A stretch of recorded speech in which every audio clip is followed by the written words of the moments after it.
आज का हमारा अध्ययन का बिंदु है नीति निर्देशक तत्वों की। नीति निर्देशक तत्व क्या होते हैं? तो देखिए, हम अध्ययन कर रहे हैं नीति निर्देशक तत्वों का। तो नीति निर्देशक तत्व भारतीय संविधान की एक अनोखी विशेषता है। ये जन कल्याणकारी वेलफेयर स्टेट की स्थापना करना चाहते हैं। ये नीति निर्देशक तत्व नागरिकों की शिक्षा, सामाजिक समता, स्वास्थ्य एवं राज्य के लिए अनुसरणीय नीति के विश्लेषण से संबंधित है। तो देखिए बच्चों, इसका मतलब ये है कि भारतीय संविधान की अनोखी विशेषता है ये जन कल्याणकारी। जन कल्याणकारी का मतलब कि सभी का भला हो, सभी का विकास हो, कोई भी व्यक्ति विकास के लिए पिछड़े नहीं, सभी को एक समान रोजगार मिले, एक समान उनकी आवश्यकताओं की पूर्ति हो। कहने का मतलब समता मूलक शोषण रहित समाज की स्थापना करने पर बल देते हैं कि किसी व्यक्ति को किसी भी प्रकार से जो सरकार के कार्यक्रम होते हैं, योजनाएं होती है, उनसे वंचित नहीं किया जाए। और देश की जो सरकार होती है इन नीति निर्देशक तत्वों के आधार पर ही अपने देश के विकास की योजनाओं को क्रियान्वित करती है। तो नीति निर्देशक तत्व भारतीय संविधान की एक अनोखी विशेषता है। ये जन कल्याणकारी, कहने का मतलब वेलफेयर स्टेट की स्थापना करना चाहते हैं। ये नीति निर्देशक तत्व नागरिकों की शिक्षा, सामाजिक समता और स्वास्थ्य एवं राज्य के लिए अनुसरणीय नीति के विश्लेषण से संबंधित है। कहने का मतलब राज्य का अच्छा से अच्छा विकास हो, इसके लिए जो नीतियाँ बनाई जाती है वो किसके आधार पर बनाई जाती है? नीति निर्देशक तत्वों के आधार पर बनाई जाती है। तो देखिए, नीति निर्देशक तत्वों का आज हम अध्ययन कर रहे हैं। तो देखो, बात करते हैं नीति निर्देशक तत्व। तो देखिए, इनका प्रावधान कहाँ है भारतीय संविधान के? भाग 4। कहाँ पर है? भाग 4 में इनका क्या है? प्रावधान है, भाग 4। कौन? आगे अनुच्छेद की बात करते हैं। अनुच्छेद 36 से लेकर 51 तक किसका प्रावधान किया गया? नीति निर्देशक तत्वों का प्रावधान किया गया। आगे देखते हैं कहाँ से लिए गए?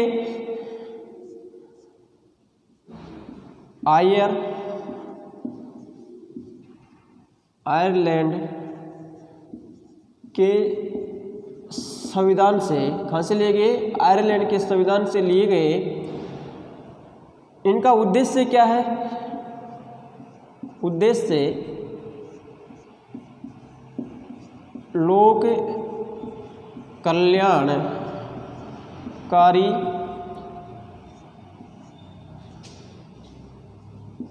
राज्य की स्थापना। ठीक है। देखिए, आगे बात आती है नीति निर्देशक तत्व। क्या? नीति निर्देशक तत्व वाद योग्य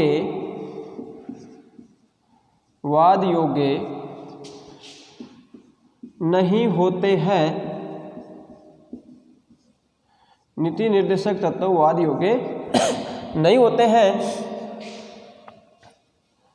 तो देखिए, भारतीय संविधान में इनका प्रावधान कहाँ किया गया है? भाग 4 में। भाग 4 में किसका प्रावधान है? नीति निर्देशक तत्वों का। किसका प्रावधान है? नीति निर्देशक तत्वों का प्रावधान है। कौन से भाग में? भाग 4 में। कौन से अनुच्छेद से? अनुच्छेद 36 से 51 तक किसका प्रावधान किया है? नीति निर्देशक तत्वों का प्रावधान किया गया है।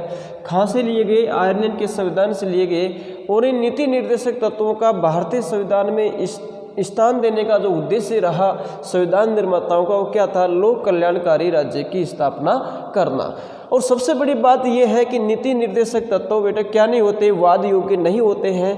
कहने का मतलब हमने मौलिक अधिकार पढ़ा था, उसमें आपको मैंने एक बात बताई थी कि मौलिक अधिकार क्या होते हैं? वाद योग्य होते हैं। वाद योग्य का मतलब अगर उनका हनन हो रहा है तो हम न्यायालय की शरण में जा सकते हैं, न्यायालय उस पर कार्रवाई करेगा और हमको न्याय दिलाएगा। लेकिन नीति निर्देशक तत्व क्या नहीं होते, वाद योग्य नहीं होते। अगर इनका हनन होता है तो हम न्यायालय की शरण में नहीं जा सकते। क्यों नहीं जा सकते? क्योंकि ये सरकार के आदर्श है, सरकार इनके अनुसार चले, सरकार इनका अनुसरण करे और देश का विकास करे। ये सरकार को मार्गदर्शन प्रदान करते हैं कि इनके अनुसार चलकर देश का सर्वांगीण विकास करे। सरकार इनके अनुसार चले या नहीं चले उनकी इच्छा पर निर्भर करता है। तो नीति निर्देशक तत्व क्या नहीं होते हैं, वाद योग्य नहीं होते हैं। आगे बात आती है कि देखो ये राज्य शब्द बार बार आता है कि राज्य होता क्या है। तो देखिए इसके ऊपर चर्चा कर लेते हैं कि राज्य क्या होता है। तो देखो बच्चों, राज्य क्या होता है?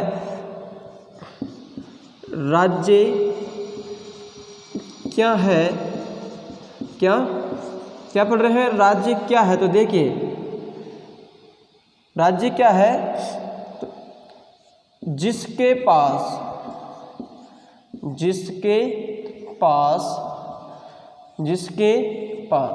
देखिए क्या हो, जिसके पास क्या हो, भूभाग हो। दूसरा जिसके पास क्या हो, जनसंख्या हो। तीसरा जिसके पास क्या हो, सरकार हो। चौथा क्या हो, संप्रभुता हो।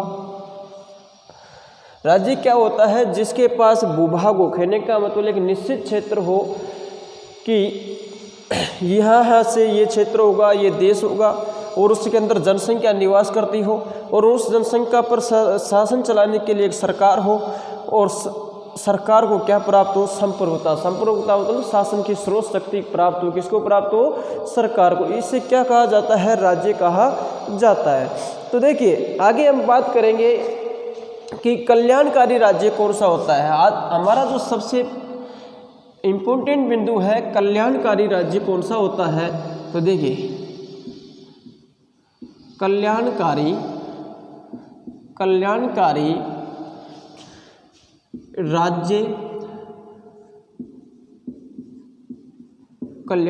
राज्य कौन सा होता है।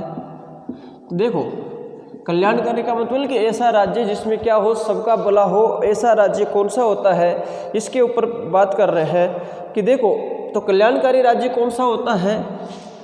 तो देखिए बात करते हैं कल्याणकारी राज्य क्या होता है। वह राज्य जिसमें जनता के पास, किसके पास, जनता के पास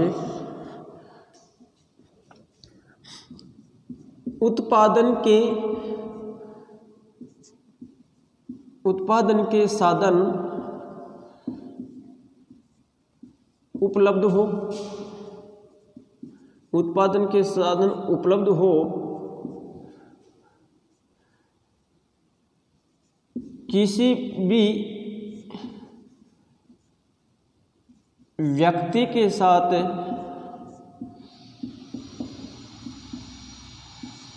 भेदभाव नहीं हो, राज्य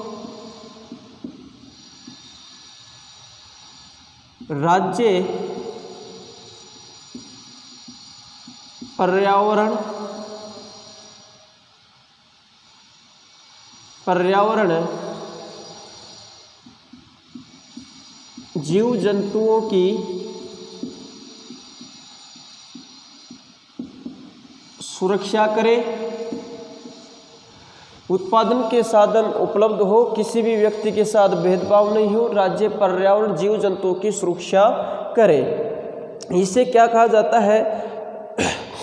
लोक कल्याणकारी राज्य कहा जाता है। आगे बात आती है और भी देखते हैं कि लोक कल्याणकारी राज्य क्या होता है। उत्पादन के साधन सभी व्यक्तियों को उपलब्ध हो, किसी भी व्यक्ति के साथ भेदभाव नहीं हो, राज्य पर्यावरण जीव जंतुओं की सुरक्षा करे, सभी को अवसरों की समानता प्राप्त हो, गांवों का विकास हो, गांव का क्या हो, विकास हो। इससे क्या कहा जाता है? ऐसा राज्य जिसमें जनता के पास उत्पादन के साधन उपलब्ध हो। कहने का मतलब उत्पादन के साधन, विकास करने के लिए व्यक्ति के पास क्या उपलब्ध हो? उत्पादन के साधन उपलब्ध हो। उत्पादन के साधन उपलब्ध हो।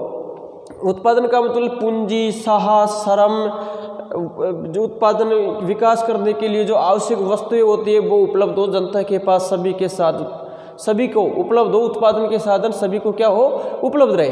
किसी भी व्यक्ति के साथ भेदभाव नहीं हो, जाति, धर्म, लिंग, वंश के आधार पर किसी भी व्यक्ति के साथ क्या नहीं हो? भेदभाव नहीं हो। राज्य जो सरकार है, पर्यावरण, जो पर्यावरण है उसकी सुरक्षा करे, जीव जंतुओं की सुरक्षा करे, सभी को अवसरों की समानता प्राप्त हो, कि किसी भी व्यक्ति के साथ विकास करने के मामले में जो अवसर प्राप्त होते हैं उसमें भेदभाव नहीं हो, सभी को समान रूप से अवसर मिले। कोई भी व्यक्ति किसी प्रकार का व्यापार कर सकता है जीविकोपार्जन के लिए। गाँवों का विकास हो। और सबसे बड़ी बात, भारत की बात कर लेते हैं तो भारत एक गाँव का देश है। ये मान के चलो हमारे देश की लगभग 75% जनसंख्या आज भी कहाँ निवास करती है बच्चों? गाँव में निवास करती है। तो इसका मतलब ये है कि राज्य वो होता है, लोक कल्याणकारी राज्य वो होता है जिसमें जनता के पास उत्पादन के साधन उपलब्ध हो, किसी व्यक्ति के साथ भेदभाव नहीं हो, राज्य पर्यावरण जीव जंतु की सुरक्षा करे, सभी को अवसरों की समानता प्राप्त हो और गाँव का विकास हो। ऐसे राज्य को क्या कहा जाता है? लोक कल्याणकारी राज्य कहा जाता है। ठीक है, आगे बात आती है, हम अनुच्छेदों का अध्ययन करेंगे। तो देखिए बच्चों, आगे देखते हैं। तो अनुच्छेद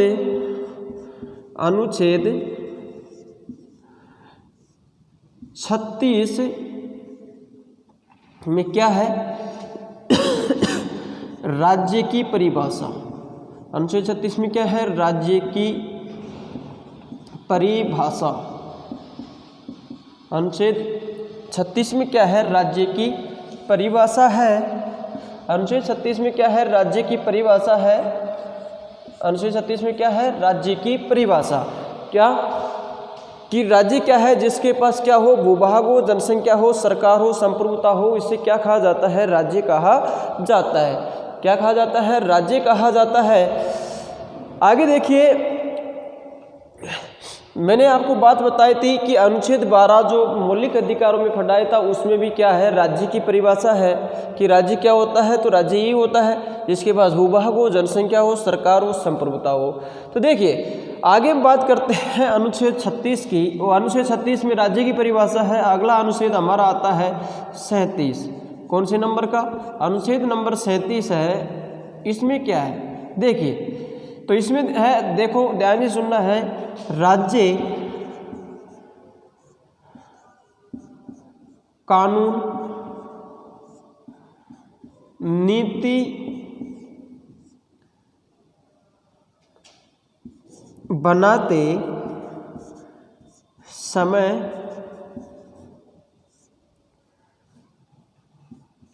नीति निर्देशक तत्वों का पालन करेगा,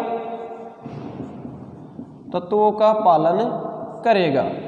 अनुच्छेद 37 में क्या है? राज्य कानून नीति बनाते समय नीति निर्देशक तत्वों का पालन करेगा, जिससे क्या फायदा होगा? सभी का भला कल्याण हो सके। तो देखिए, आज हम अध्ययन कर रहे थे कि नीति निर्देशक तत्व क्या होते हैं। तो नीति निर्देशक तत्व भारतीय संविधान की एक अनोखी विशेषता है। ये जन कल्याणकारी वेलफेयर स्टेट की स्थापना करना चाहते हैं। ये नीति निर्देशक तत्व नागरिकों की शिक्षा, सामाजिक समता, स्वास्थ्य एवं राज्य के लिए अनुसरणीय नीति के विश्लेषण से संबंधित है। कि नीति निर्देशक तत्वों के आधार पर विश्लेषण किया जाता है कि देश की शिक्षा का विकास, सामाजिक विकास, स्वास्थ्य की सेवाएं बेहतर कैसे हो सके। कहने का मतलब देश का सर्वांगीण विकास कैसे हो सके, इन सब का विश्लेषण नीति निर्देशक तत्वों के आधार पर होता है। तो आगे देखिए, हमने बात की कि नीति निर्देशक तत्वों का प्रावधान कहाँ किया गया है। तो भाग 4 में नीति निर्देशक तत्वों का प्रावधान कहाँ किया गया है? भाग 4 में कहाँ किया गया है, भाग 4 में किया गया है। भाग 4 में क्या है, नीति निर्देशक तत्व है, इनका प्रावधान कौन से अनुच्छेद से लेकर है, अनुच्छेद 36 से लेकर 51 तक क्या है भारतीय संविधान में नीति निर्देशक तत्वों का प्रावधान है। सबसे बड़ी बात ये कहाँ से ली गई, आयरलैंड के संविधान से ली गई। और नीति निर्देशक तत्वों का उद्देश्य क्या है, लोक कल्याणकारी राज्य की स्थापना करना। आगे देखिए, नीति निर्देशक तत्व वादियों के नहीं होते हैं, ध्यान रखने की बात है। कहने का मतलब इनका हनन होने पर हम न्यायालय की शरण में नहीं जा सकते, सरकार की इच्छा पर निर्भर करते हैं वो इनका पालन करे या नहीं करे। आगे बात आती है कि राज्य क्या है, तो राज्य क्या होता है, जिसके पास क्या हो, भूभाग हो। भूभाग का मतलब क्षेत्रफल हो, जमीन हो, खुद की अपनी सीमाएं हो, जनसंख्या हो, और उस विशेष क्षेत्र में क्या रहती हो, जनसंख्या हो। जैसे राजस्थान का निश्चित क्षेत्रफल है, इसी प्रकार उत्तर प्रदेश का निश्चित क्षेत्रफल है, और उसमें क्या रहती है, जनसंख्या रहती है, और उस जनसंख्या पर क्या है, सरकार है, और उस सरकार को क्या प्राप्त है, संप्रभुता।